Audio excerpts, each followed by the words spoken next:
Welcome back to the Sports Source. This segment brought to you by Madisonville Marine, and it is always a great time to shop at Madisonville Marine. Great deals right now on Yamaha outboard motors. Big dollar rebates and warranty deals up to 6 years, depending on which Yamaha outboard motor you buy. And for the next month, you can get up to $1,500 in rebates on Suncatcher pontoons. Plus, all kinds of deals on last year's model boats down there right now.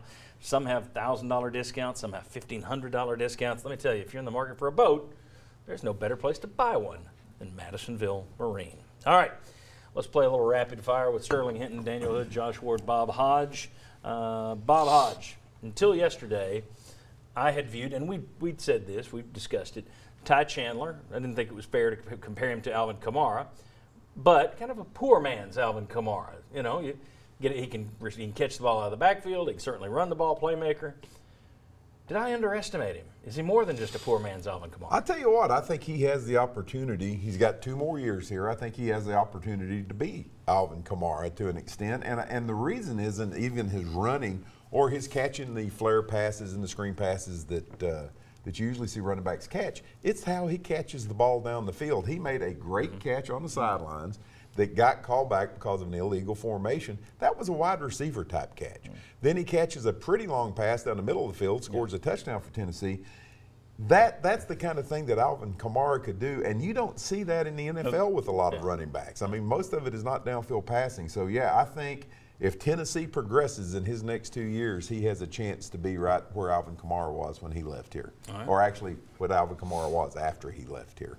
Well, yeah, okay.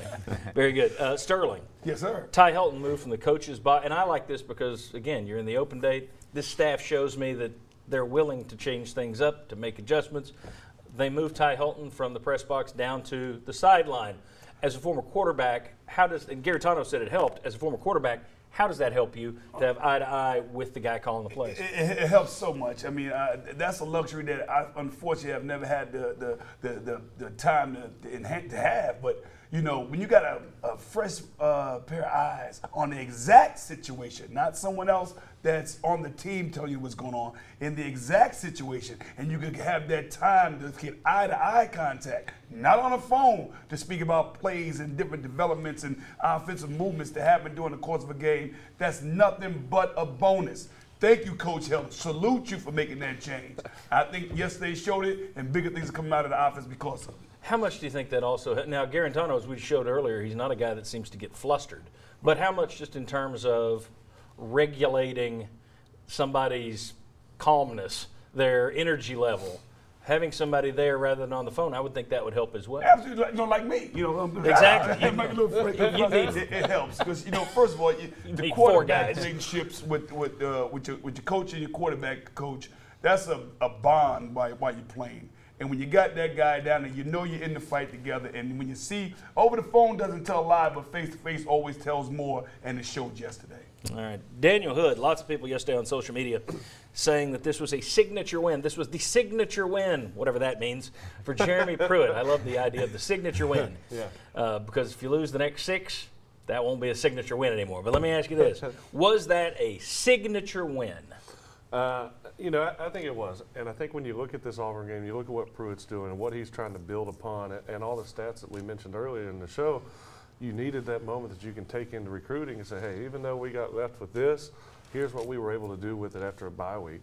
And I think more importantly, and when you get in these situations, in that first-year head coach, it's that moment where it finally pays off. Okay, we've been working so hard. You know, you're going to work every day, and it's starting to get repetitive. Then you get that bye week, and you come in, it's like, boom, there it is. Now it worked. You had one, and this is why I say this isn't a signature win, because I'm not going to let people move the goalposts.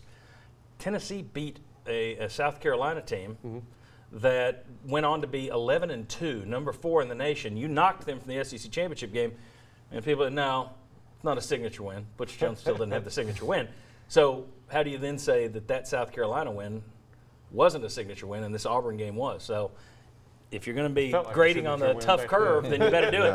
I'm more of the belief, as I said in the first segment, big breakthrough win is a big breakthrough win. But if you walked around saying that South Carolina win 5 years ago wasn't a signature win, you can't say this one at Auburn was. Sorry.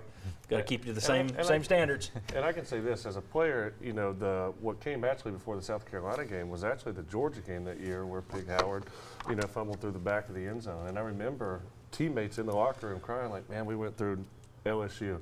We've been through North Carolina. We had all these coaching changes. Like, man, is there ever going to be a break? And then that game happens, and that's when it finally started turning around. Yeah, and I think this team can look at that Auburn game and point their finger at it and say, okay, we know what we can do now. Josh Ward, Alabama had a struggle yesterday. They led most of that game for just 20 points. I mean, 20 points is all they led by, and then they wound up winning it by 29. But Tua Tagovailoa, good job. Thank you. It's not what it's spelled like, unfortunately. Tua Tagovailoa went out with a knee sprain. Didn't look happy over there on the sideline. Looked a little confused, a little scared. Now, Nick Saban said after the game he could have come back in. He wanted to come back in, which, of course, that could be coach's talk. Here's the thing. Should Vol fans be getting their hopes up? This would be a signature win.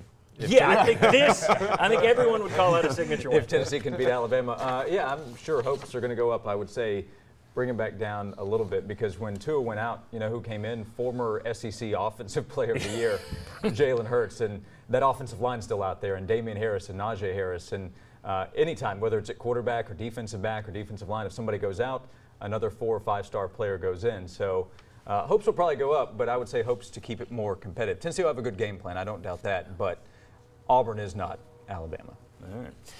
We'll see. Same state. We'll see who Daniel picks at the end of this week. All right. Coming up next, what was the biggest reason for Tennessee's victory on the Plains? We'll discuss that. Come on back on the Sports Source.